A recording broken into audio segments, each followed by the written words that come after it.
தமிழ்நாட்டுல எல்லாமே சேஞ்ச் ஆயிடுச்சு. உங்க நகையையும் சேஞ்ச் பண்ணுங்க. உங்க பழைய நகைக்கு கிராமுக்கு 150 ரூபாய் கூடுதலா வாங்கி புது நகை எடுத்துக்கோங்க. அதே கம்மி சேதாரம் தான் உங்க லலிதால மட்டும்தான். எனக்கு என்ன பதில் சொல்றதுன்னு தெரியல. நீங்க பேசுறது நாங்க அம்மா மக்கள் முன்னேற்ற கழகம் கட்சி நிர்வாகிகளோட எங்க கட்சியுடைய அடுத்த கட்ட நடவடிக்கைகள் பற்றி ஆலோசனைக்காக அழைத்திருக்கேன். அவங்க எல்லாம் வந்திருக்காங்க. அவ்வளவுதான் நான் சொல்ல முடியும்.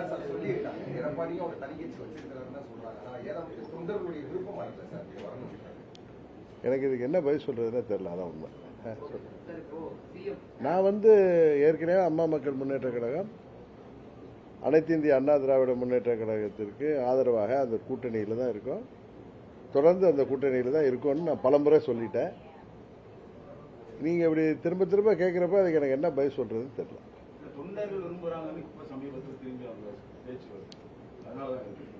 நாங்க அவங்க கூட தானே இருக்கேன். அம்மாவுடைய கொடியை போட்டு அம்மா மக்கள் முன்னேற்ற கழகம்னு ஒரு கட்சி நடத்திட்டு இருக்கோம். அது அம்மாவுடைய கட்சி தானே. அதனால நாங்க அவங்க கூட தான் இருக்கேன். அவங்க கூட இணைந்து தான் செயல்பட்டு இருக்கேங்கிறது தான் எங்களுடைய கருத்து.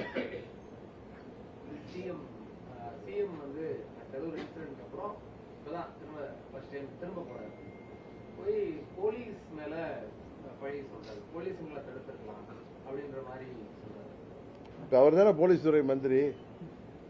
அந்த யாரெல்லாம் அன்றைக்கு அவரை தப்பா வழி நடத்தி அந்த மீட்டிங் வர வச்சு அவ்வளவு பெரிய ஒரு பாதகமான ஒரு செயல், அன்றைக்கு பல உயிர்கள் போகின்ற செயலை போலீஸ் செய்ததா சொல்ற முதலமைச்சர், இன்னைக்கு கண்டுபிடித்து சொல்ற முதலமைச்சர், இன்னைக்கு அந்த துறையோட அமைச்சராகி 60 நாள் கிட்ட போது என்ன நடவடிக்கை எடுத்திருக்கிறாரு? இதெல்லாம் முதலமைச்சர் சொல்றதெல்லாம் உண்மையாங்கிறத சிபிஐ என்கொயரி ஏற்கனவே போயிட்டு இருக்கு. அதுல எல்லா உண்மையும் வெளிப்படும். ஆனா பழிய யார் மேலேயோ போடுறது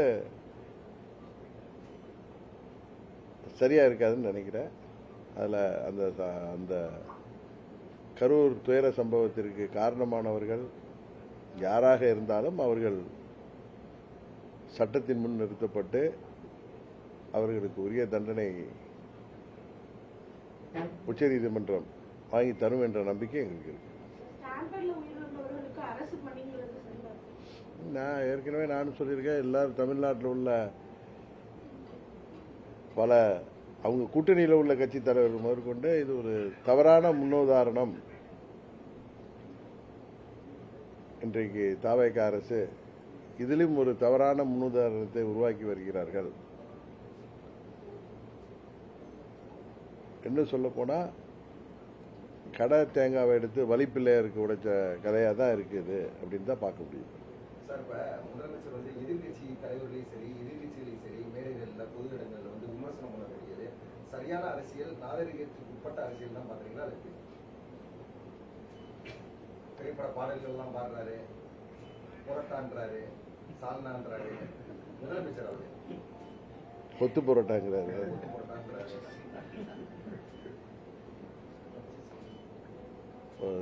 முதலமைச்சருக்கு இன்னும் ஒரு கடந்த காலத்தில் முதலமைச்சர்களாக இருந்தவர்கள் பொதுவெளியில அவர்கள் தங்கள் பதவியின் பொறுப்பை உணர்ந்து செயல்பட்டு வந்திருக்கிறார்கள். அதை முதலமைச்சரும் அதை பின்பற்றினால் நன்றாக இருக்கும் என்று நினைக்கிறேன். அவர் இன்னும் சினிமா நடிகராகவே இருக்கார். அதான் பிரச்சனை.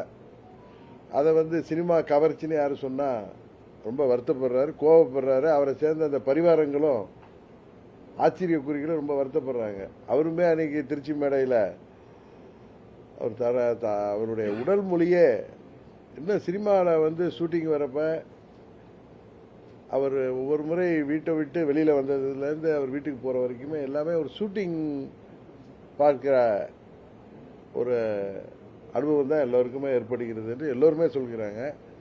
அது சொன்னா எங்களை பார்த்து பொறாமப்படுறீங்க, நாங்கள் ஆட்சிக்கு வந்துட்டோன்னு எங்களை பார்த்து எதிர்கட்சிகள்லாம் பொறாமப்படுறாங்க, அவர்கள்லாம் உதிரிகள், அவர்கள்லாம் தீய சக்திகள், அவர்கள்லாம் தீர்ந்து போன சக்திகள் அப்படின்னு இந்த சினிமாவில எல்லாம் அவர் படங்கள்ல கிளைமேக்ஸ்ல எல்லாம் ரொம்ப உணர்ச்சி வசப்பட்டு பேசுவாரு. அது மாதிரி தான் பேசுறாரு.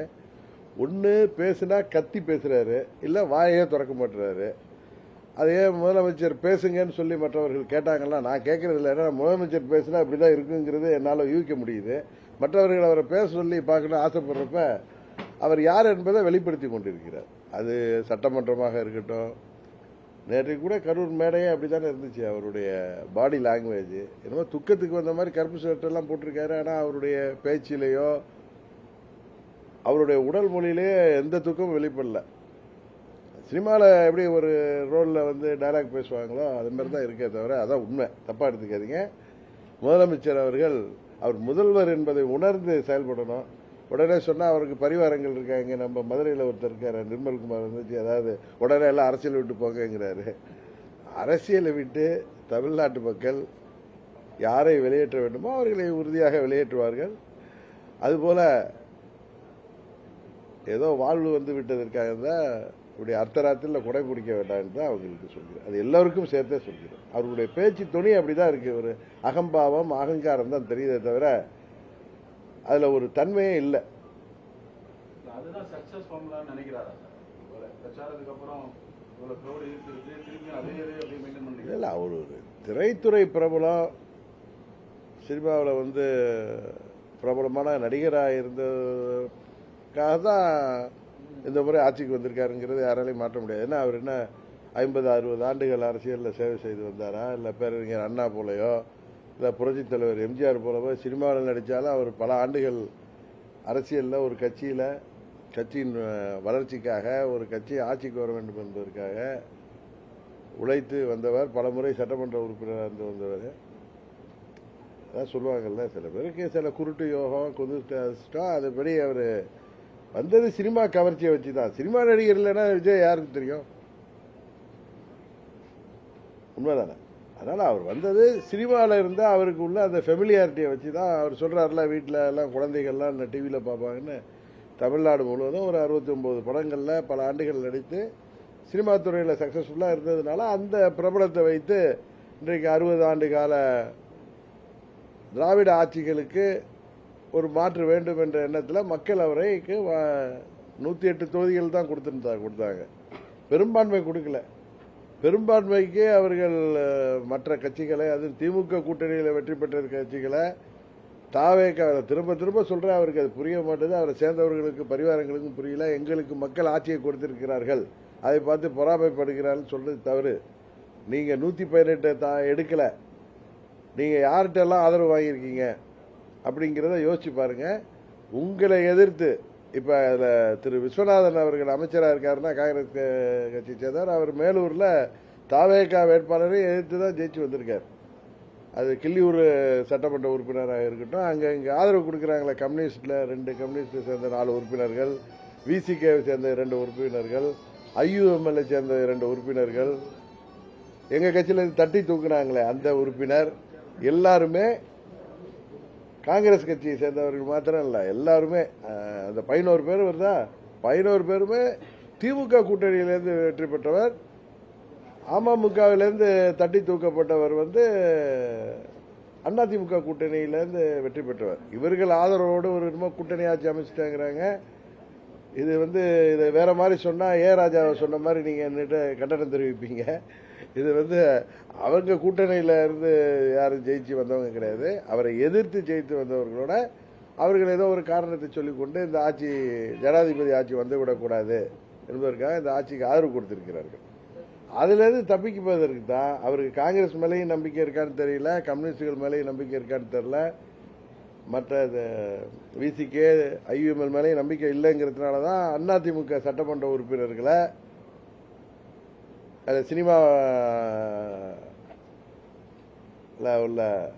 சினிமாவில் எல்லாம் அந்த ஆற்றல் இருக்குல்ல அவருக்கு, சினிமாவை வைத்து கிடைத்த அந்த ஆற்றல் மூலம் அவர்கள் இங்க உள்கட்சி பிரச்சனையால அவர்களையும் ரிசைன் பண்ண வச்சிருக்காரு. இது வரைக்கும் தமிழ்நாட்டில் இல்லாத ஒரு முன்னுதாரணத்தை இப்ப கரூர்ல திரு விஜயபாஸ்கர் ஜெயிச்சிருக்காருன்னா அவர் தாவேகா வேட்பாளரை வைத்து வெற்றி பெற்றவர். அவரை வந்து அந்த மக்கள் வெற்றி பெற செய்திருக்கிறார்கள். மக்கள் அவர் 5 ஆண்டு சட்டமன்ற உறுப்பினராக பணியாற்ற வேண்டும் என்பதற்கு தான் அவர் வெற்றி பெற செய்திருக்காங்க.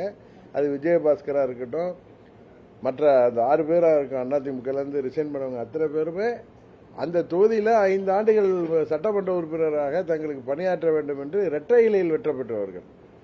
அவர்களை இந்த அவதார புருஷர் அவர்களுக்கு ஆட்சி அதிகாரம் இருக்கு, அவர்களா என்னை பார்த்து வந்துட்டாங்கன்னு சொல்றது ஒரு சின்ன குழந்தை கூட நம்பாது. அவர்களுக்கு ஏதோ கன்சிடரேஷன், ஏதோ அவர்களுக்கு நான் தருகிறேன் அது தருகிறேன் சொல்லதுனால தான் அவர்கள் வந்திருக்கிறார்கள். அதை தான் குதிரை பேருன்னு சொன்னா கோச்சிக்கிறாங்க அவங்க. அவரோட சேர்ந்த பெரிய ஒரு வைகோவும் கோச்சிக்கிறார். இன்னொரு கட்சி எம்எல்ஏவை இன்னொரு கூட்டணியில் ஜெயித்தவர்களை தங்களுக்கு ஆதரவாக அமைச்சர் பதவி கொடுத்து ஆட்சியில் வைத்திருப்பதும்,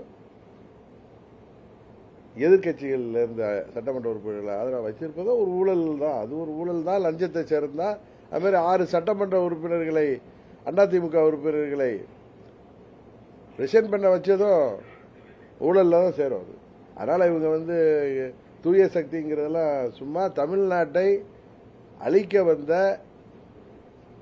நாசகார சக்தியாகத்தான் எல்லோரும் அதை பார்க்க தொடங்கியிருக்கிறார்.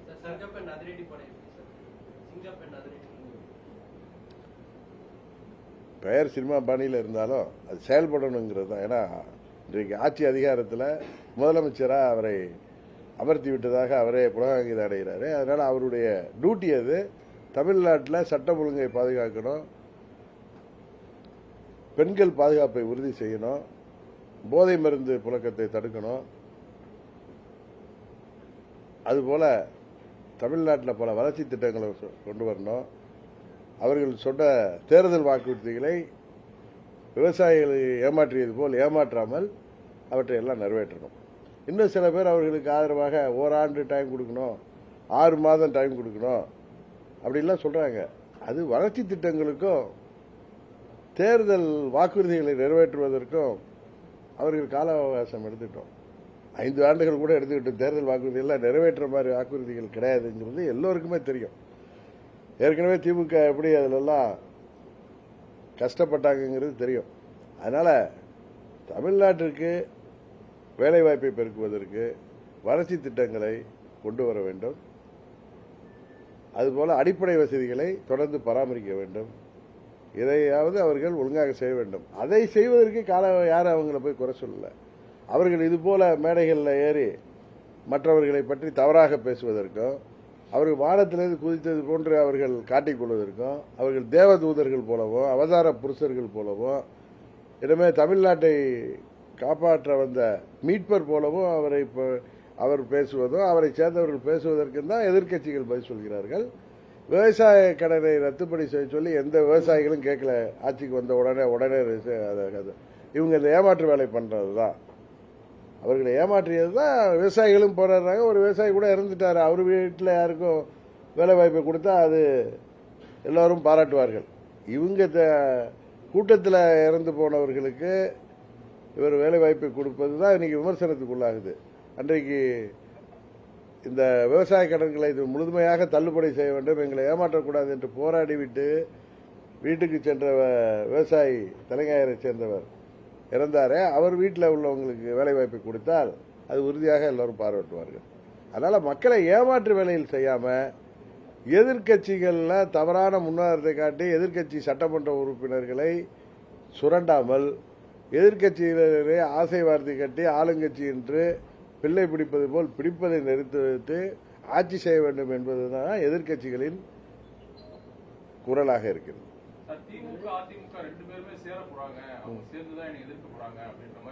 ஒரு முதலமைச்சர் பேசுறாரு, களவாணின்னு பேசுறாரு. இதே அந்த திரு விஜயை பார்த்து சொல்றதுக்கு எவ்வளவு நேரம் ஆகும்? இவர் தான் களவாணி. நம்ம ஊர்ல சொல்லுவாங்க ஆடு திருட மாடு திருட. எங்க ஊர் பக்கம்லாம் சொல்லுவாங்க சில ஊர்ல, அவன் ஒன்லி மாடை தான் திருடுவான், இன்னும் சில பேர்ல ஆடை தான் திருடுவான். கேள்விப்பட்டிருக்கீங்கல்ல? சில பேர் கட்டக்கோல் வைப்பான். அதே மாதிரி நீங்க எம்எல்ஏ திருடர்கள், நீங்க எம்எல்ஏ களவாணிகள். நீங்க முதல்ல அமமுக எம்எல்ஏ ஒரு சட்டமன்ற உறுப்பினர்னு அவரை ஆசை வார்த்தை கேட்டு, உண்மையிலே திரும்ப சொல்றேன்னா அந்த லெட்டர் போர்ஜரியா போய் கொடுத்தாரு. அது ஒரு 420 வேலை. அது ஒரு முதலமைச்சர் ஆவறதுக்காக செஞ்ச வேலை. இவர்கள் ஆட்சி அமைப்பதற்கே அவ்வளவு தகுதி திருப்பங்கள் செய்தவர்கள். உண்மையா இல்லையா? எங்க சட்டமன்ற உறுப்பினர் அண்ணன் பழனிசாமி அவர்கள் தான் முதலமைச்சர். அவர் முதலமைச்சர் ஆகிறதுக்கு ஆதரவாக என்னோட கையெழுத்து போட்டு 5 மணிக்கு கொடுக்கிறார். 7:30 மணிக்கு திரு விஜய் அவர்கள் கவர்னரை சந்தித்து கொடுக்கிற லெட்டரில் அமமுக எம்எல்ஏ கையெழுத்தும் ஐயுஎம்எல் கையெழுத்துமே இருந்துச்சு. அதில் அது ஐயுஎம்எல் மறுத்தாங்க. ஒரு இது அதை பார்த்துட்டு தான் நான் கவர்னர் அப்பாயின்மெண்ட் வாங்கிட்டு போய் பார்த்து எங்கள் எம்எல்ஏ எனக்கு தான் லெட்டர் கொடுத்துருக்காரு, நான் அவரை தொடர்பு கொண்டா எனக்கு கிடைக்கல. ஒன்று அவரை என்னால் தொடர்பு கொள்ள முடியல. ஒன்று இந்த லெட்டர் ஃபோர்ஜரியாக இருக்கும், இல்லை குதிரை பேரமாக இருக்குன்னு அன்றைக்கி சொன்னேன்.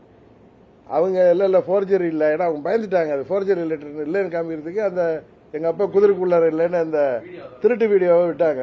ஸோ அப்போ என்ன குதிரை பேரம் தான். ஒருத்தர் நீங்கள் விருப்பப்பட்டு ஆதரவு கொடுத்துருந்தா அவரை சட்டமன்ற உறுப்பினரை கவர்னர்கிட்ட அழைச்சிட்டு போயிருக்கணும், இல்லை அவருடைய ஒரிஜினல் கடிதத்தினாலும் கொண்டு போயிருக்கணும், இல்லை அவரை உங்கள் அலுவலகத்தில் அழைத்து உங்களுக்கு ஆதரவாக கடிதம் வாங்கி ஃபோட்டோ எடுத்துகிட்டு போய் கொடுத்துருக்கணும். எதுவும் இல்லாமல் நீங்கள் ஒரு லெட்டரை கொடுத்துட்டு செராஸ் காப்பியை கொடுத்துட்டு அந்த சட்டமன்ற உறுப்பினரை அவரே கவர்னர்கிட்ட மறுத்து நான் கொடுத்த லெட்டர் இல்லைன்னு கொடுத்த கவர்னரிடம் கொடுத்த கடிதம் காப்பி என்கிட்ட இருக்கு, நான் காமிச்சேன். போலீஸ் ஸ்டேஷன்ல கம்ப்ளைண்ட் கொடுத்தாரு. இதுல யாரு களவாணி? எம்எல்ஏ களவாணி யாரு? அது மாதிரி மற்ற கட்சிகளை இப்படி ஏதோ வெற்றி பெற்று விட்டோங்கிற அகம்பாவத்தில் இவர் பேசுவது வன்மையாக கண்டிக்கிறது. எம்ஜிஆருடைய அன்பையும் ஜெயலலிதாவுடைய வீரத்தையும் அவருடைய தலைவராக பார்க்கறது விஜயபாஸ்கர் சொல்லியிருப்பாங்க. அவருக்கு என்ன கன்சிடரேஷன்ல எதுக்காக அவர் என்ன திரு ஏபிஎஸ் மேல கோவம் வருது, அதுக்காக சட்டமன்ற உறுப்பினர் பதவியை காலி பண்ணிட்டு அதை ராஜினாமா செய்துட்டு ஒரு கட்சிக்கு போக வேண்டிய அவசியம் இருக்கா? எனக்கு இதை விட விஜயை விட இன்னும் அழகா தமிழ்ல பதில் சொல்ல தெரியும். எங்கேயோ கோச்சிக்கிட்டு எதுக்கோ போனாங்க மாதிரி இவர்களெல்லாம் வர வைக்கிறது என்னங்கிறது தெரியும். இதுல இன்னொன்னு இந்த நேரத்தில் நான் விளக்கம் கொடுக்கணும். திமுக அண்ணா திமுக சேர்ந்து ஆட்சி அமைக்க இருந்தார்கள், 2 பேரும் கூட்டு களவாணிகள் சொல்றாரு. நீங்க பண்ணிருக்கிறதே களவாணி வேலை தானே. திமுக கூட்டணியில இருந்த கட்சிகளை நீங்க களவாணி, அவங்களோட ஆதரவோட அவங்களுக்கு மந்திரி பதவி கொடுத்து ஆட்சி அமைச்சிருக்கீங்க. அமமுக எம்எல்ஏவை களவாண்டு தான் நீங்க லெட்டர் வாங்கி கொண்டு கொடுத்தீங்க. இன்றைக்கு 6 பேரை ரிசைன் பண்ண வச்சதே ஒரு களவாணித்தனம் தானே. அதனால உண்மையான ஒரிஜினல் களவாணி திரு விஜய் அவர்கள் தான். முன்னாடி உள்ள முதலமைச்சர் எல்லாம் அதிகமா பேசுறாங்க, செயல்ல இல்ல. இவர் செயல் அதிகமா இருக்கு, பேச்சு கம்மியா இருக்கு. அதான் அவரே சொல்றாரு, talk less work more, reel less work மோர்னு தான் அவரை பார்த்து நம்ம சொல்லணும். லெஸ் ரீல் போடுங்க, ரீல் விடுறதை நிறுத்துங்க. நான் முதல்ல இருந்து சொல்லிட்டு இருக்கேன், ரீல் விட்டு ஆட்சிக்கு வந்தீங்க, இப்ப ரீல் போட்டு ஆட்சிக்கு வந்தீங்க, இப்ப ரீல் விட்டு ஆட்சியை தொடரலான்னு பாக்குறீங்க. தமிழ்நாட்டு மக்கள் உங்களை ஆட்சியில் அமர்த்தியதாக நீங்க சொல்கிறீர்களா? அவர்கள் எல்லாத்தையும் பார்த்துட்டு தான் இருக்காங்க. உங்களை விட பெரிய ஜாம்பவான்கள் எல்லாம் பார்த்தவர்கள் தான் தமிழ்நாட்டு மக்களும் இன்றைக்கு இருக்கிற திராவிட கட்சிகளும். உறுதியாக உங்களுக்கு தேவையான பதிலடியை தமிழ்நாட்டு மக்கள் மூலம் நாங்கள் தருவோம்.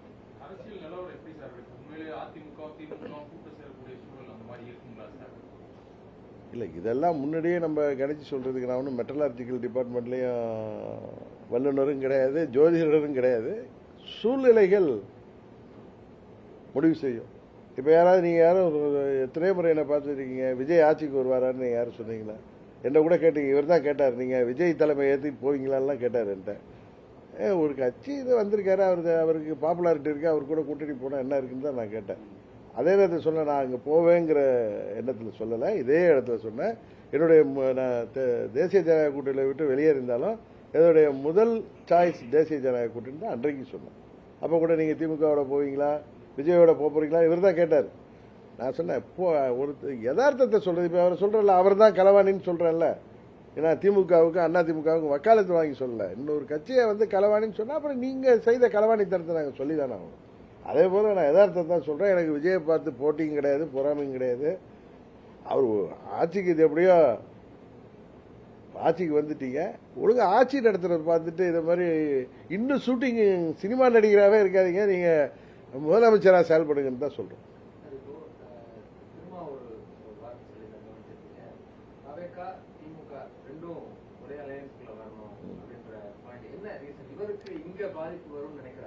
இல்ல இல்ல இல்ல, அவர்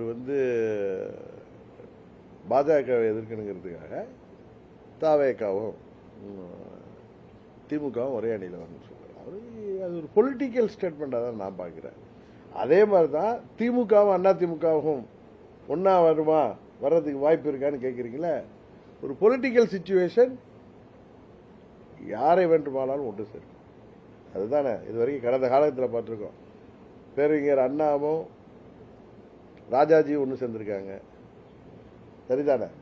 அதனால பல முன்னுதாரணங்கள் இருக்கு. அதனால நீங்க இதையெல்லாம் இது நடக்குமா அது நடக்குமா இது கூடாதா அப்படிங்கிறது இப்ப திமுக கூட்டணியில ஜெயிச்ச கட்சிகளை தன் பக்கம் இழுத்து இல்ல அவர்கள் போய் ஆதரவு கொடுத்து அமைச்சர் பொறுப்புல தாவேகா கூட்டணியில இருக்கிறது நியாயம்னா எந்த கூட்டணியும் நியாயம்தான். அரசியல் சூழ்நிலை தான் முடிவு பண்ணுறீங்களா சார்? அதிமுக திமுக சூழ்நிலை தான் முடிவு பண்ணும். எதுவுமே சூழ்நிலை தானே. விஜய் அந்த அளவுக்கு வல்லமை படைத்தவரா இருக்கா சார்? 2 பேரும் சேர்ந்து தான் அவரை வீழ்த்தக்கூடிய அளவுக்கான நிலை இருக்கா சார் அரசியல்ல? இந்த தேர்தல்ல அவர் 35% வாக்கு வாங்கியிருக்காரு, கரெக்டு தானே? எங்க கூட்டணி 23% வாங்கியிருக்கு, திமுக கூட்டணி அதை விட அதிகம் வாங்கியிருக்கு. நீங்க அப்படித்தானே பாப்பீங்க. அவரு இப்ப நீங்க 108 சீட்ல ஜெயிச்சதுனால நீங்க அவர் பலம் பொருந்திய கட்சின்னு பார்த்தா அதை வீழ்த்துவதற்கான வியூகத்தை எதிர்காலத்தில் வருகிற தேர்தலில் மற்ற கட்சிகள் எடுப்பதில் ஒன்றும் தவறு இல்லைல்ல. தொழில்துறையில ஹிண்டாய் கம்பெனி ஆந்திர கவர்மெண்ட் போக இதுல எதுலையுமே கான்சன்ட்ரேட் பண்ண மாட்டாங்க, பூராத்தையும் வளர்ச்சி திட்டங்கள்ல பண்ணாங்க, அங்க மாறி போகுது.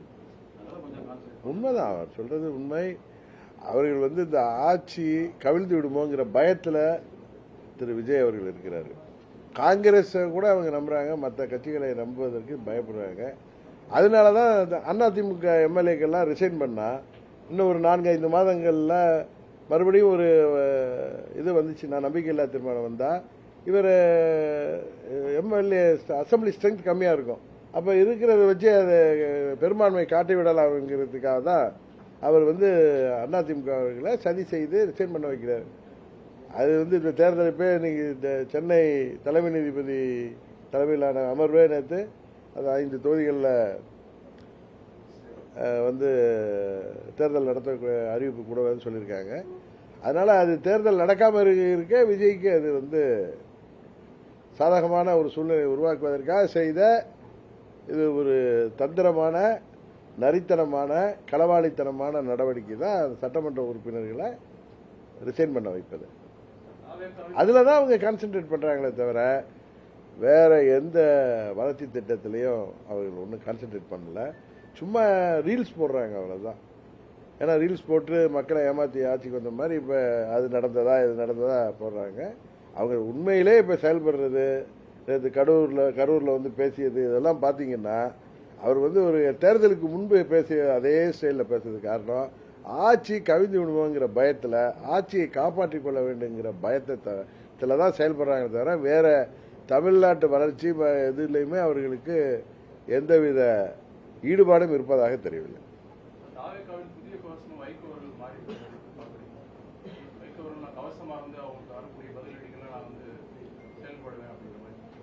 திரு வைகோ அவர்கள் கடந்த காலத்தில் இது மாதிரி பேசியதை நீ சோசியல் மீடியாவில் கூட பேசியதை போட்டிருந்தாங்க.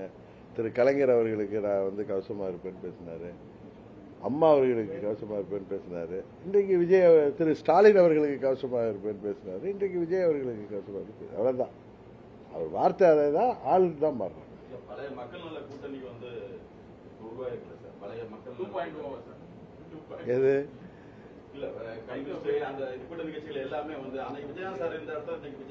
நீங்க விஜயகாந்தோட திரு விஜய தயவு செய்து ஒப்பிடாதீங்க.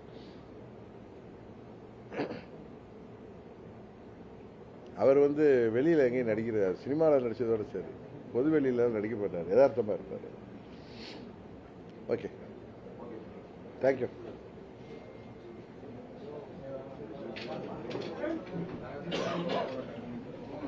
மேடம் மேடம் மேடம் மேடம் அவங்களுக்கு சிஸ்டர் நான் மீட்டிங் இருக்கு ப்ளீஸ். இல்ல இல்ல இல்ல இல்ல எல்லாரும் வந்துருவாங்க, எல்லாரும் ப்ளீஸ் ரொம்ப நல்லா. தமிழ்நாட்டுல எல்லாமே சேஞ்ச் ஆயிடுச்சு. உங்க நகையையும் சேஞ்ச் பண்ணுங்க. உங்க பழைய நகைக்கு கிராமுக்கு 150 ரூபாய் கூடுதலா வாங்கி புது நகை எடுத்துக்கோங்க. அதே கம்மி சேதாரம் தான் உங்க லலிதால மட்டும்தான்.